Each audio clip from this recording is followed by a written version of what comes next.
This is Learning How to Draw for Beginners. Okay, let's get started.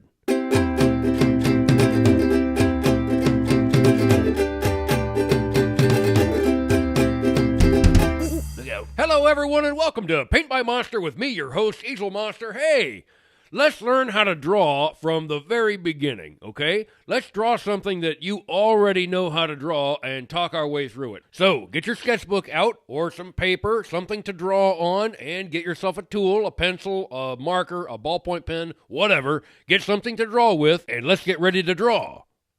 Now, I'm using a Blackwing pencil. This is a famous pencil. Chuck Jones loved these. Ernest Hemmingway loved these. The lead is just beautiful. It's like drawing with a piece of silk. All right, I want you to draw a capital letter A. You already know how to do this. The letter A. Here it is. A. All right. Now, I want you to thicken up the strokes of the letter A. All right? I'm starting here on this side. I'm just making the strokes of the letter A a little bit thicker than they were. You should do this yourself, okay? Not intimidating, just making the strokes a little bit thicker, that's all. Okay? Nice and even. Try to make them about the same thickness, both sides. And here's the crossbar of the letter A. Make that the same thickness as the other two sides. I'm going to work on this one a little bit more. All right, there it is. Now, go around the outside edge of the letter A, leave a little gap of space, but trace your pencil around the outside edge of the shape. When you start drawing, that's really what you need to be thinking about, tracing around the outside edge of a shape. There it is. Now, I'm going to move over a little bit, redraw the same traced line around that letter A, but this time there's no letter A inside of it. You're going to make the letter A with the traced outside line. You are drawing the outside edge, the shape of the letter A, just like this. And try to make it the same size. Make the lines, the sloping sides parallel to your first letter A. There, I'm cheating here. It's a little bit bigger, but that's all right. There's a letter A. You've just drawn a letter A. Let's have some fun. Since we're talking about parallel lines, let's make this three-dimensional and give it some thickness, all right? From the bottom corners of your letter, extend some parallel lines down. All of them need to be the same distance away from the letter A. I don't know, this looks like about 1/4 of an inch or so. From the top corner here also. And then connect those parallel lines to one another. And then let's darken in the thicknesses. Now, I'm cheating the thickness of the center of the A a little bit because I want to be able to see through that center. The tiniest little triangle in the center of the A is the hole through the thick A. This is how you make these letters look 3D.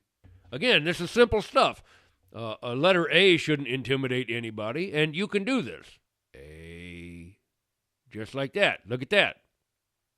Now, what if there was a light positioned above this letter? What if this letter was hanging on a wall somewhere, and there was a light up here, and the light was coming down onto the A like this, because light travels in a straight line. What if the light was coming down like this on the A, and it were thick and sticking out from a building? It would make a shadow, okay?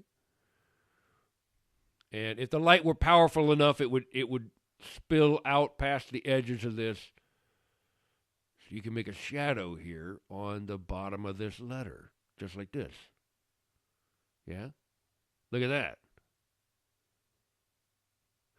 See, when you think about shading, it really is all about imagining where the light source is and what's in the light and what is away from the light and having the light blocked out. That's what a shadow is, the absence of light being blocked, okay?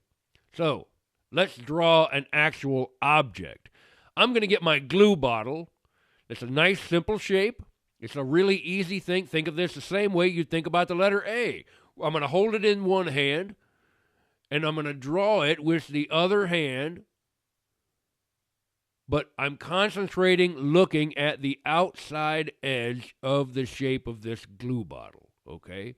Basically, it's sort of a rounded rectangle with the nozzle up top. So let's try to draw this glue bottle, okay? You could pick anything, but start with a nice, simple shape. And you're looking at the edges of the shape. I could start anywhere on the outside edge of the shape, but I'm going to start at the bottom and draw this horizontal line to represent the bottom of the glue bottle. It has a rounded corner as it makes the transition from the horizontal line of the bottom to the vertical line of this left side. And then another rounded edge here to go up to the top of the glue bottle. So now I'm going to come back down to the other bottom corner and round that edge to its other vertical side. There's the other side of the glue bottle. I'm paying attention to the relationship between the width of the glue bottle and the height of the glue bottle. That's one of the things when you're learning to draw, you're paying attention to the spatial relationships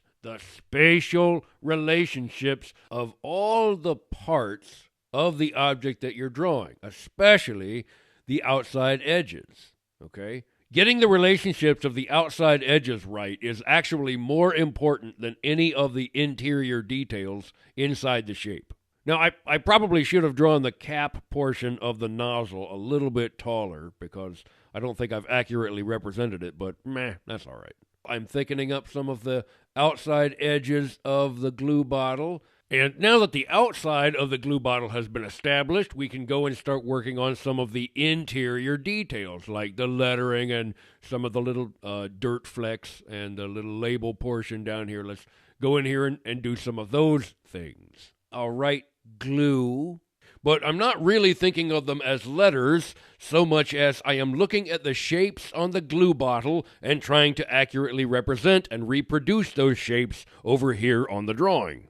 When you're drawing, or actually, this is true of anything creative you ever do. Work from big to small. Get the big shapes established first, and then work down toward the details. Don't start with the details. Work from the big to the small. That's true of songwriting. That's true if you're going to bake a cake. That's true if you're going to draw a drawing, make a painting, write a play, write a novel. What's the big idea? Then work your way down to the smaller details that flesh the big idea out, okay? You may have some of the ideas of the smaller details to start with, but write them down and put them aside.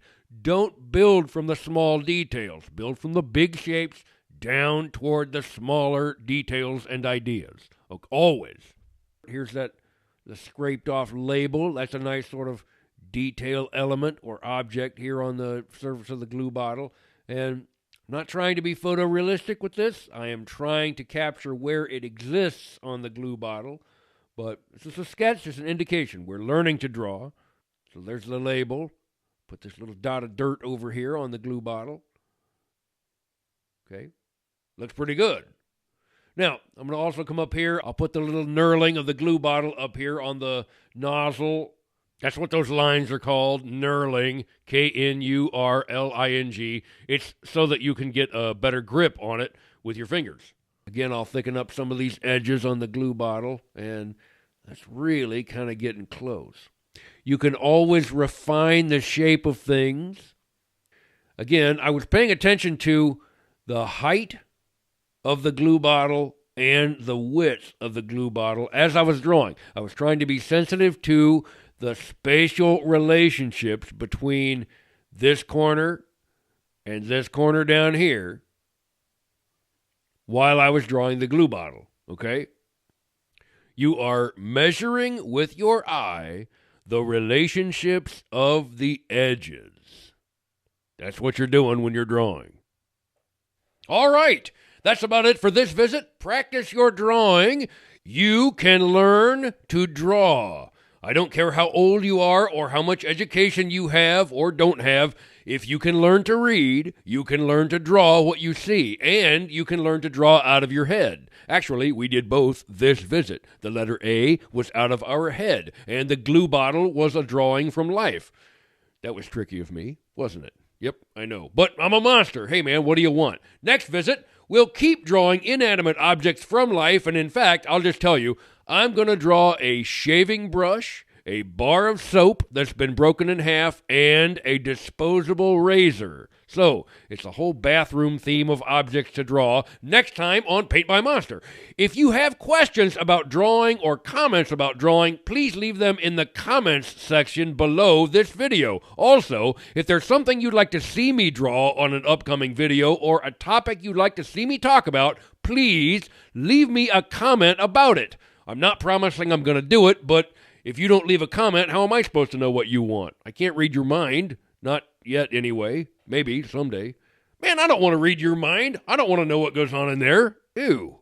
Paint by Monster is made by one monster sitting in a tiny upstairs bedroom studio smack downtown in Muncie, Indiana. Thanks for watching. Please subscribe, go make some art, and see you next time.